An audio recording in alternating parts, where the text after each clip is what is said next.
Hello, everybody. You know what time it is. It is time for another wonderful Wednesday Wisdom Nugget. I am outside, as you can see. I am feeling really just like I want to be around nature and, you know, I just want to hear the birds and all of that great stuff. The verse is coming from John 15, verses 12 through 15.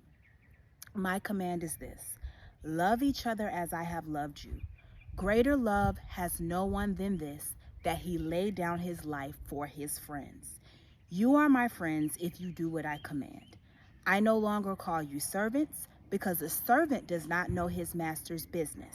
Instead, I have called you friends, for everything that I learned from my Father I have made known to you. So today, I am going to talk about what constitutes as a friend. What is a friend? For me, it says it right there in the word. A friend is someone who will lay down their life for you. How many people do you have in your circle that will literally lay down their life for you? They'll lay down their lives for you. Through rain, sleet, snow, or hail, you know that they have you. You don't have to question them. That is your friend. And I hate to be the bearer of bad news, but it's few, far, and in between. There are some people that will be your friend only when it's beneficial for them. There are some people that will only be your friend through the ups.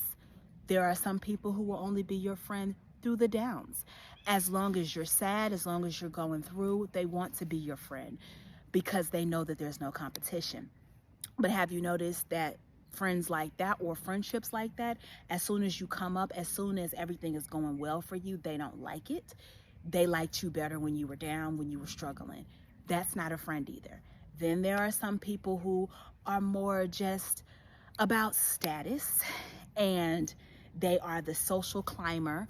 They want to be with you when you're up. They want to be with you based on what you wear. They want to be with you based on who you hang around.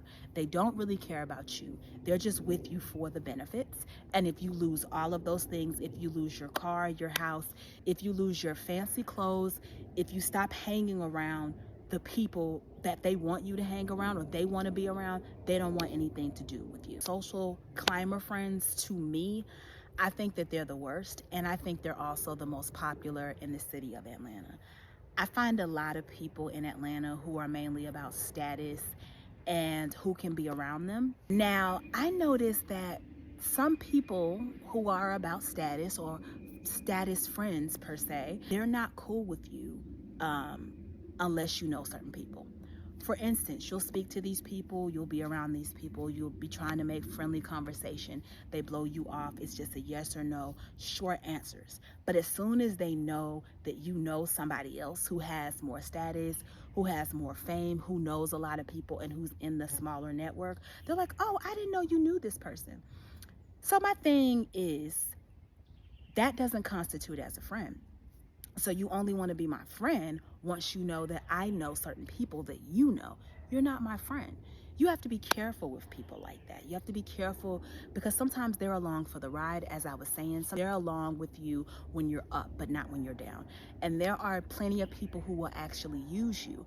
They use you based on the company that you work for, or if you're a business owner, they want to use you for the perks. Let's say that you bake cakes. They're only your friend because they go to lots of events. They want a discount on cakes. They want a discount on this.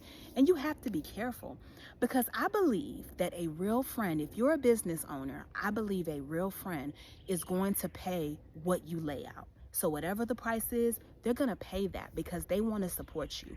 They're going to share your material. They're going to tell everybody about your business. Be careful of people who only, want a discount. They're along for the ride. They're the people that are using you. They're the users and the abusers. And these are the worst people that are not friends in my book. Be careful of people who gossip. Be careful of people who basically you notice that they call you, they only want to talk about other people. They don't care about you. They only want to just discuss what's going on with this person or that person. And when you're actually talking about stuff or when you need them for something, I'll call you back. Click. They're not there. They're not present. But you notice When you're trying to talk about other people, or you're only talking about the problems in your life, they are tuning in, they care, they're listening, they're all ears. That is when they're totally there for you. This is what I call a bone collecting friend. This is a person that only is there to gossip, they're there to get information, they're there to pass that information along to other people. They're very messy. So one thing you have to be is very, very careful of people like that. You don't want gossipers in your circle. You want people who are there who truly care for you. You don't want people where you're sharing information with them and then they're telling everybody about the information that you're telling. That's not a friend to me. The Bible clearly states a friend is someone who will lay down their life for you. There's also people that you can't depend on. You're calling them and you're calling them. They say that they're going to show up, then they don't show up. Then it's other things they want to show up for. And I feel like this. Okay, we all have lives. We all have things that we go through. But when this is continuous where you don't show up, why do you think that you should get an invite for my important events? I don't really get down with people who basically, oh, they always have excuses. That's the friend with the excuses. I can't do this. I have this going on. Or some that's just a no call, no show. They say that they're going to come and then they don't come. But then they get mad when you don't invite them anymore. Sweetheart, my time is valuable, and I feel like this. If I'm important to you and I'm a priority, you will make time for me. But then you see these same people make time for other people. I have a problem with that. No, you are not my friend. Again, the Bible states that a friend will lay down their life for you. That means through rain, sleet, snow, or hail. This is the person that you can call. You know that they're going to pick up. You know that they're going to come and support you. You know that they have your back. You know if you're broke down in the middle of the street, this is the person you're going to call. They're going to pick up. They are going to come see about you. This is basically the person that's your brother or your sister. They have your back. How many of you can say that you have people in your circle like that? If you're sitting back and you have to think about it, it's time for you to start from scratch. It's time for you to be like, you know what, let me cut off this person. Let me cut off that person. It's okay to walk alone. Sometimes even your friend is the most unlikely person that you would think. And you know what I've noticed in your darkest hours? It's not the people that you think are going to have your back. And it's really sad to say.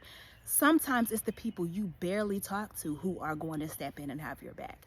Regardless, I go by actions. That is your friend through rain, sleet, snow, or hail. That is the person that has your back. That is a true friend. They are willing to lay down their life for you. If you have a person around you and you are feeling some type of way, like, I don't know if they're really down for me like that, that's not the person that's going to lay down their life for you. So they're what? Not your friend. Start reassessing who is in your circle, who needs to be in your circle, and who needs to get out of your circle. Start distancing yourself. You can love people from a distance, because I'm telling you, you cannot go up with some of these people around you. They are basically wolves in sheep's clothing. These are the people that are going to stop your blessings. These are the people, when you get to a certain level, they're not going to have your back. Get rid of them now. I'm making it plain and simple. A friend lays down their life for you. God bless. Remember that. Check your circle. Bye-bye.